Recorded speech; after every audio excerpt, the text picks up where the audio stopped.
পরিষ্কার বক্তব্য, গণভোটের প্রতি সমর্থন না জানিয়ে জুলাই সনদকে যদি আজকে ইগনোর করা হয় তাহলে আমাদেরকে কিন্তু আবার সেই গুম খুনের আয়নাঘরের দিকে আমাদেরকে ধাবিত করা হবে। আমি মনে করি গণভোটের বিরোধিতা করার অর্থ হচ্ছে আমরা আয়নাঘরকে সমর্থন করতে চাই।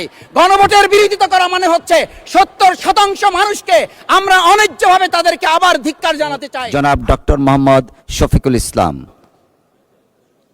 আপনার সময় 5 মিনিট। আমার তো 8 মিনিট ছিল, আমি যতটুকু জানি। আসসালামু আলাইকুম। মাননীয় স্পিকার, আপনাকে ধন্যবাদ।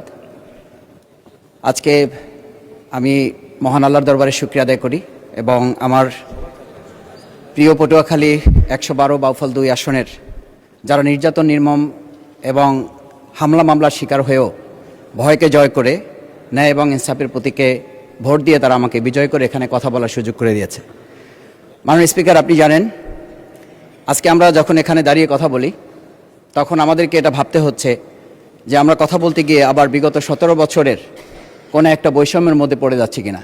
কিন্তু আমাদেরকে এটা ভাবতে হচ্ছে আমরা যখন এখানে দাঁড়িয়ে কথা বলছি, আমাদের কথা বলার সময় শহীদ শরীফ ওসমান হাদি ইনসাফের পক্ষে কথা বলার সময় বলেছিল, আমার প্রতি যে জুলুম করবে আমি তার সাথেও ইনসাফ করতে চাই। আমরা লক্ষ্য করেছি এই সরকার প্রতিষ্ঠিত হওয়ার পর শরীফ ওসমান হাদির ব্যাপারে তার বিচারে কতটুকু কার্যকারিতা নিয়ে এসেছে তা আমরা এখন পর্যন্ত জানতে পারিনি। আমার মনে হয় আমরা সংবিধান নিয়ে ঘাটাঘাটি করতে করতে যদি সংবিধানই আমাদের রক্ষা করতে পারত তাহলে সংবিধান আমাদেরকে বলে দিত যে আমাদের সেদিন বালু ট্রাক সরানোর ক্ষেত্রে সংবিধানের পৃষ্ঠা আমাদেরকে খুঁজতে হতো। সংবিধান যদি আমাদেরকে রক্ষা করতে পারত তাহলে 72-এর সংবিধানের আলোকে আজকে আমাদের এখানে থাকার কথা না, আমি শফিকুল ইসলাম মাসুদ আমার এখন জেলখানায় থাকার কথা। সংবিধান যদি মানতে হতো তাহলে আমাদের মাননীয় প্রধানমন্ত্রী বাংলাদেশে থাকার কথা না, ওনার দেশের বাইরে থাকার কথা।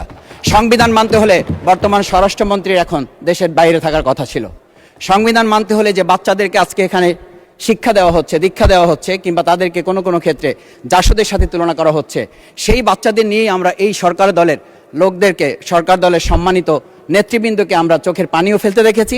আবার কাউকে কাউকে কথা বলতেও শুনেছি যে এই সমস্ত বাচ্চাদের, আমরা তাদের শিক্ষার্থীদের আন্দোলনের সাথে আমাদের কোনো সম্পর্ক ছিল না।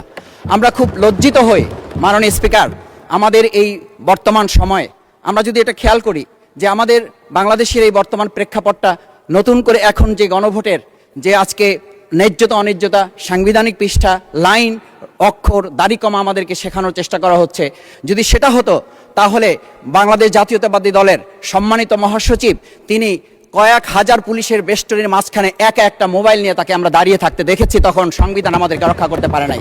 মাননীয় স্পিকার, আমি 350 মামলা নিয়ে 7 মাসের ব্যবধানে, আপনিও আমার 2-1টা মামলাতে আপনি আমাকে সহযোগিতা করেছেন, সেটা এই সুযোগে ধন্যবাদ জানাতে চাই। আমার 350 মামলা জামিন করতে 7 মাস সময় লেগেছে, আমার বের হতে সময় লেগেছে 4.5 বছর। আমি সেই 4.5 বছরে 3বার রিয়ারেস্ট হয়ে 2বার গুম হয়েছি। আমি তখন ডিজিএফআই, এনএসআই, ডিবিএসবির কাছে জানতে চেয়েছিলাম আমার সামনে দিয়ে বড় বড় নেতারা বের হয়ে যাচ্ছে, আমার অপরাধটা কি? তখন বলেছিল তারা হুমকি না, হুমকি হচ্ছেন আপনারা। আমাদেরকে যখন শেখ হাসিনার শেষ সরকার নিষিদ্ধ করেছিল তখন তারা 14 দল মিটিং করে বলেছিল এই জামাত শিবিরই হচ্ছে সবচেয়ে বড় সমস্যা, তাদেরকে নিষিদ্ধ করলে এই আন্দোলন থেমে যাবে। আজ একটা কথা পরিষ্কার বলতে চাই, এই গণবিপ্লব নিয়ে আমাদের মাথা ব্যথার মূল কারণ হচ্ছে এখানেই শেখ হাসিনা আমাদেরকে যথার্থ টার্গেটটা করেছিল। সেই টার্গেটের মূল লক্ষ্য ছিলাম আমরা। আমাদেরকে বলা হয়েছিল একটা গুলি করলে একটা সরে, বাকিগুলো লড়ে না। সেই লড়ে না লোকগুলো ছিলাম আমরা মাননীয় স্পিকার, যার কারণে আমাদেরকে তারা ভয় পায়। আমরা এখন বর্তমান সময় ভিডিও দেখতে পাই যেই শেখ হাসিনা বাইরে থেকে বলেছিল আমরা এই দলকে ভোট দিতে বললাম আর সেই দল আমাদের সাথে আবার বিশ্বাসঘাতকতা করেছে। আমরা সেই শেখ হাসিনার বক্তব্য শোনার পর আমরা কাউকে আজকে এখানে বলতে শুনে নাই শেখ হাসিনার ওই বক্তব্য সঠিক নয়। এই মানুষ প্রতারিত হয়েছে, বেইমানি করা হয়েছে। আবার যদি গণভোট, জুলাই সনদ নিয়ে এই জাতির সাথে প্রতারণা করা হয় তাহলে মূল্য দিতে হবে শুধু নয়, আবার আমাদেরকে 17 বছরের সেই জেল জুলুম, নিপীড়ন, গুম খুনের জায়গায় আমাদেরকে ফিরে যেতে হবে। আমি মনে করি পরিষ্কার বক্তব্য, গণভোটের প্রতি সমর্থন না জানিয়ে জুলাই সনদকে যদি আজকে ইগনোর করা হয় তাহলে আমাদেরকে কিন্তু আবার সেই গুম খুনের আয়নাঘরের দিকে আমাদেরকে ধাবিত করা হবে। আমি মনে করি গণভোটের বিরোধিতা করার অর্থ হচ্ছে আমরা আয়নাঘরকে সমর্থন করতে চাই। গণভোটের বিরোধিতা করা মানে হচ্ছে 70% মানুষকে আমরা অন্যায্যভাবে তাদেরকে আবার ধিক্কার জানাতে চাই। আমি এখানে স্পষ্ট বলতে চাই, আপনারা যেমন 51% সমর্থন নিয়েছেন, 70% প্রায় জনগণ কিন্তু গণবিপ্লবের, গণভোটের পক্ষে তারা রায় দিয়েছে। আপনাদের চেয়ে সেই 51%-এর তুলনায় সেই 70% প্রায় গণভোটকে যদি আপনারা ইগনোর করেন, তাহলে আমি বলবো আমার বাউফল, আমার পটুয়াখালী শুধু নয়, গোটা বাংলাদেশ আবার জেগে উঠে এই গণভোটকে তারা কার্যকর করতে।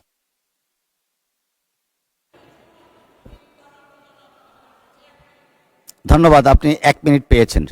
স্পিকার, আমি পরিষ্কার এই কথাটা এই জন্য বলছি, আজকে সংবিধানের লাইন ধরে ধরে যদি আমাদেরকে এই কথা জানতে হতো, তাহলে আমাদের নেতৃবৃন্দকে ফাঁসির মঞ্চে যেতে হতো না। আমার মতো ছোট মানুষের কাছে সে সময় ডিজিএফআর কাছে প্রস্তাব এসেছিল, আপনারা কি চান, মন্ত্রিত্ব চান, দেশ পরিচালনা চান, সবকিছু দেওয়া হবে, শুধু শেখ হাসিনার নীতিতে আপনারা আসেন। সেই নীতি তো ছিল 72-এর সংবিধান, সেই নীতি নিয়ে আজকে কেন এখানে এত কথা বলা হচ্ছে? আমরা পরিষ্কার জানি, আমরা যদি সেই 72-এর সংবিধানকে ভালোবাসি, তাহলে এখানকার নেতৃবৃন্দ এবং মরহুমা বেগম খালেদা জিয়া নিজে বলেছিল, আমরা সুযোগ পেলে এই সংবিধানকে আমরা ছুঁড়ে ফেলে দেব।